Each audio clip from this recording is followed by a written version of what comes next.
So today we are going to discuss this very important news, that is Silicon Valley Bank crisis, जिसको short में हम लोग बोलते हैं SVB, silicon Valley bank crisis. तो इसमें हम लोग पूरा पढ़ेंगे कि ऐसे क्या रीजन थे जिसकी वजह से इस बैंक में क्राइसिस आया। स्टेप बाय स्टेप हम इस चीज को समझेंगे, and so please watch this entire video till the end to understand almost all the things. So welcome to Legacy IAS. सबसे पहले जानना है कि न्यूज क्या है इसकी। तो जो सिलिकॉन वैली बैंक है, it was shut down by the US regulators on Friday and it is the biggest US bank failure since 2008 financial crisis. जो 2008 का जो फाइनेंशियल क्राइसिस था, वैसा ही एक क्राइसिस बोला जा रहा है मार्केट में। It is the biggest US bank failure and Silicon Valley Bank's collapse lead to decline in the global banking and financial stocks. Even Indian market जो है, स्टॉक मार्केट, उसमें भी इसका असर देखा गया है जब ये न्यूज आई कि जो सिलिकॉन वैली बैंक है, इसको रेगुलेटर ने बंद कर दिया है। तो इसको समझने कुछ चीज बहुत इंपॉर्टेंट है जो जानना बहुत जरूरी है कि बॉन्ड प्राइस और इंटरेस्ट रेट्स में क्या रिलेशन है। बॉन्ड प्राइस और इंटरेस्ट रेट्स में क्या रिलेशन है? बेसिकली हम लोग यही जानते हैं कि जो बॉन्ड प्राइस होती है, करेक्ट, ये इंटरेस्ट रेट्स के इनवर्सली प्रोपोर्शनल होती है, इनवर्सली प्रोपोर्शनल।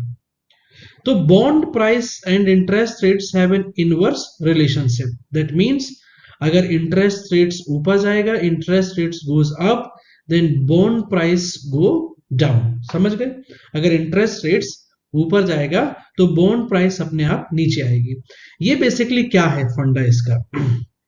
फंडा इसका ये है कि जैसे कोई मार्केट में बॉन्ड है, जैसे आपने कोई मार्केट में बॉन्ड खरीदा और उस बॉन्ड की प्राइस थी 100 रुपीज, उस बॉन्ड की प्राइस थी 100 रुपीज, और जिसमें 10% का कूपन रेट और इंटरेस्ट रेट्स आपको मिल रहा है और आपने खरीद लिया। लेकिन फॉर एग्जांपल एक साल बाद, आफ्टर 1 ईयर, इंटरेस्ट रेट्स 12% हो गया। मतलब जो नए बॉन्ड मार्केट में आए हैं उन पे इंटरेस्ट रेट्स कितना हो गया? 12%। अगर अब आप ये वाला जो आपके पास ओल्ड बॉन्ड है मार्केट में बेचना चाहोगे, if you want to sell this your old bond, correct, तो कोई क्यों खरीदेगा आपका बॉन्ड 100 रुपए में?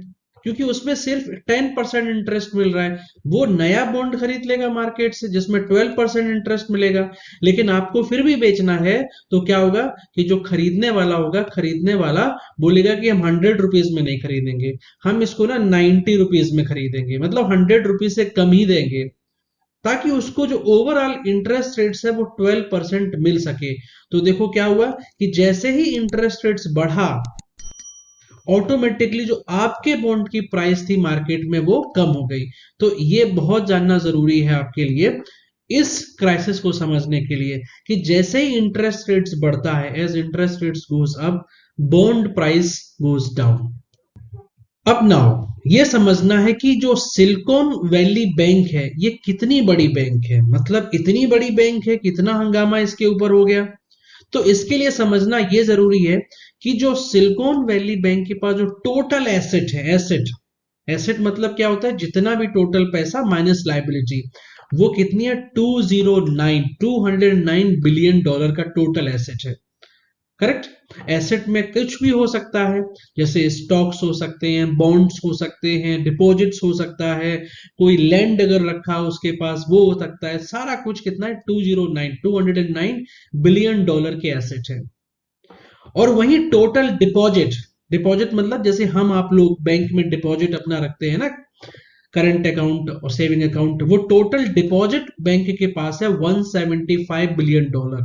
मतलब ये कितना डिपॉजिट है? Equal to the HDFC bank. जो अपने इंडिया में जो एचडीएफसी बैंक है उसके पास जितना डिपॉजिट है, उतना ही डिपॉजिट इस बैंक के पास है, सिलिकॉन वैली बैंक के पास। Total deposit 175 billion dollar. तो ये बहुत बड़ा अमाउंट है। समझते हैं कि क्या ऐसा गलत हो गया, व्हाट वेंट रॉन्ग बेसिकली। तो सिलिकॉन वैली जो बैंक है, it basically worked with startups. जो इनके जो क्लाइंट्स हैं सिलिकॉन वैली बैंक के, वो मैक्सिमम क्लाइंट्स स्टार्टअप हैं, और मोस्ट ऑफ द डिपॉजिट्स जो भी इनके पास है it is coming from the startups only. Correct. हुआ क्या था कि बैक इन 2020 एंड 21 लॉकडाउन के टाइम पे इंटरेस्ट रेट्स बहुत कम था, बहुत कम था। इसकी वजह से स्टार्टअप्स जो थे they were getting very easy funding, बहुत अच्छा उनको फंड मिल रहा था। इसी टाइम में हमने देखा होगा कि इसी 2021 के टाइम पे इंडिया में भी जो भी स्टार्टअप थे, लाइक फॉर एग्जांपल बाइजू और एनी अदर, वो भी उसी जो लो इंटरेस्ट रेट्स पे जो पैसा मार्केट से मिल रहा था उस पैसे से लेके वो कई और कंपनियों को खरीदे जा रहे थे। करेक्ट। तो interest rates were low, so startups were getting easy funding. Correct. क्या हुआ? सो जो भी स्टार्टअप्स के पास जो पैसा था, startups they were depositing that amount with Silicon Valley Bank. जो भी स्टार्टअप के पास पैसा था, whatever money they are getting, they are depositing with Silicon Valley Bank. अब सिलिकॉन वैली बैंक के पास इतना बड़ा डिपॉजिट जो आ गया, $175 बिलियन का जो डिपॉजिट आ गया, इस डिपॉजिट का वो क्या करेंगे? इस डिपॉजिट को सिलिकॉन वैली ने इन्वेस्ट कर दिया। कहां इन्वेस्ट किया? बॉन्ड्स पे। और वो बॉन्ड्स की जो मैच्योरिटी थी वो 10 इयर्स की मैच्योरिटी थी, और उस समय इंटरेस्ट रेट्स मिल रहा था 1.70। क्योंकि मार्केट में ऑलरेडी इंटरेस्ट रेट लगभग 0% था, तो बॉन्ड पे उनको एक अच्छा खासा इंटरेस्ट मिल रहा था, क्योंकि मार्केट में जो इंटरेस्ट था, बैंक जो इंटरेस्ट दे रही थी वो 0% लगभग थी, तो बॉन्ड पे उनको इंटरेस्ट मिल रहा था 1.70%। तो एक this was a good investment. But हुआ क्या? Interest rates during this lockdown time basically were completely low. Because of that, bonds were an attractive investment for Silicon Valley Bank. तो यहां तक Silicon Valley Bank ने कुछ गलत नहीं किया। Till here Silicon Valley Bank ने कुछ गलत नहीं किया, हर कोई ऐसा ही करेगा।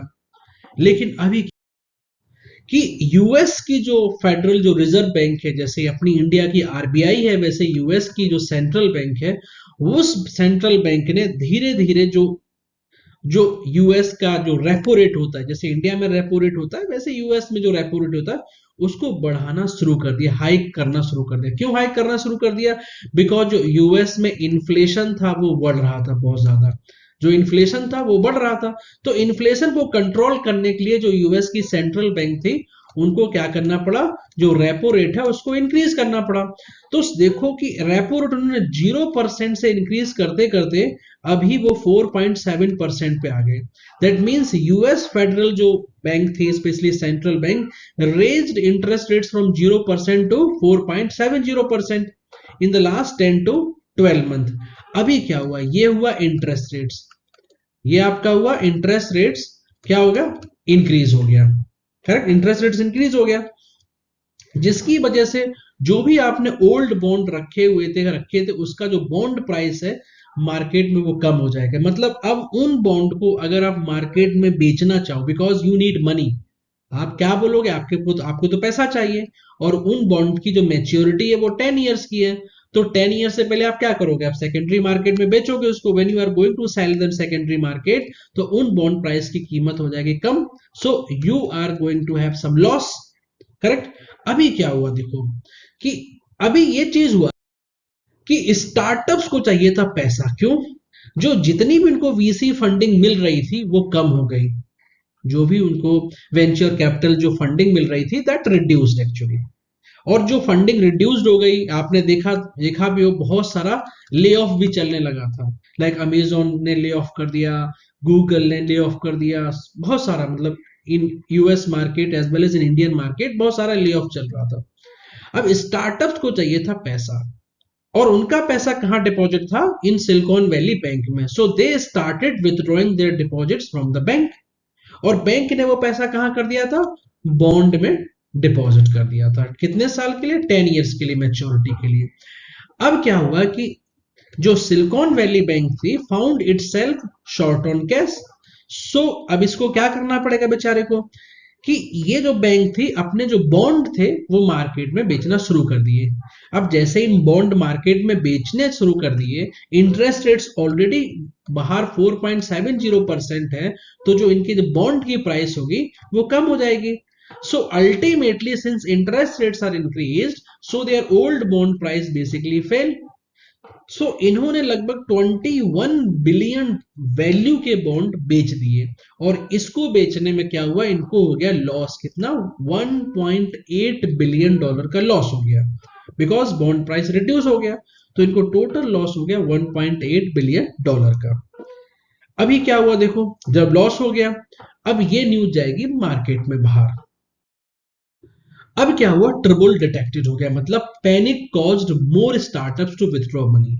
जो अदर स्टार्टअप्स थे जिनको पैसा चाहिए भी नहीं था, they do not want even money, उनको पैसा नहीं चाहिए था, फिर भी उनको क्या, डर लग गया। सो दे पैनिक्ड, क्योंकि it is just like contagious disease, banking में यही होता है ना। So they also start withdrawing money. अब उन्होंने भी विथड्रॉ मनी करने स्टार्ट कर दिया, तो जो एसबीबी है, सिलिकॉन वैली बैंक, उनको और बॉन्ड मार्केट में बेचने पड़े। इवन उन्होंने क्या किया कि मार्केट से पैसा उठाना शुरू कर दिया बाय इक्विटी। तो इससे क्या हुआ, जब पैनिक बढ़ गया, निगेटिव सेंटीमेंट हो गए, तो जो स्टॉक था सिलिकॉन वैली बैंक का, वो कोलैप्स हो गया 60% इन वन डे। जैसे फॉर एग्जांपल हिंडनबर्ग की रिपोर्ट जो आई थी, उसकी वजह से अंबानी के अदानी के जो स्टॉक्स थे, दे कोलैप्स्ड। सेम वे में यहां पे भी, because of this negative sentiments, stock of Silicon Valley Bank collapse 60% in one day, leading to wiping out of कितना टोटल वैल्यू मार्केट से, उसका 80 बिलियन डॉलर की जो वैल्यू है वो वाइप आउट हो गई। क्योंकि फॉर एग्जांपल अगर उनके पास स्टॉक रहा होगा, जैसे एक स्टॉक है, अगर वो $70 का मिल रहा है, तो 60% कम होके फॉर एग्जांपल वो अभी ओनली $20 का मिल रहा है, तो बिकॉज ऑफ दैट उनकी जो टोटल मार्केट वैल्यू है वो कम हो जाएगी। सो इससे उनकी जो मार्केट वैल्यू कितनी कम हो गई, बाई 80 बिलियन डॉलर। तो जब ये कम हो गया, it again became a negative sentiment. And एक और न्यूज आ गया इस बीच कि जो सिलिकॉन वैली बैंक के जो टॉप ऑफिशियल थे, लाइक सीईओ, इन्होंने लास्ट 2 वीक में, अब जो इनके पास स्टॉक थे सिलिकॉन वैली बैंक के, वो $4.4 मिलियन के जो स्टॉक्स थे वो बेच दिए। अब सोचो कि जो सिलिकॉन वैली बैंक के जो सीईओ है, टॉप ऑफिशियल्स है, if they are themselves selling the stocks, इसका मतलब उनके पास न्यूज है कि Silicon Valley Bank is not in good shape.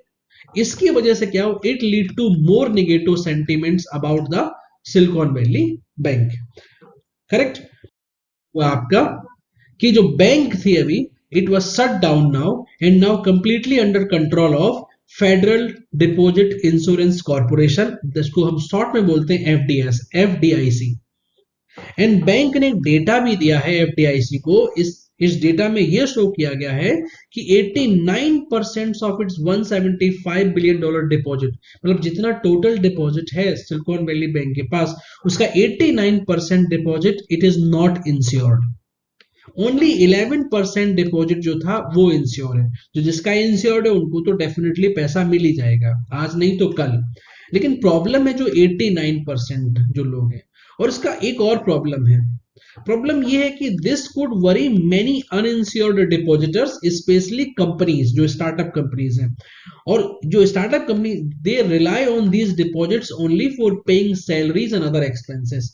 Now they cannot get those deposits on time, so they will not be able to pay the salaries and other expenses. So ultimately these startups also will going to suffer because of this issue of Silicon Valley Bank crisis. I hope you understood this.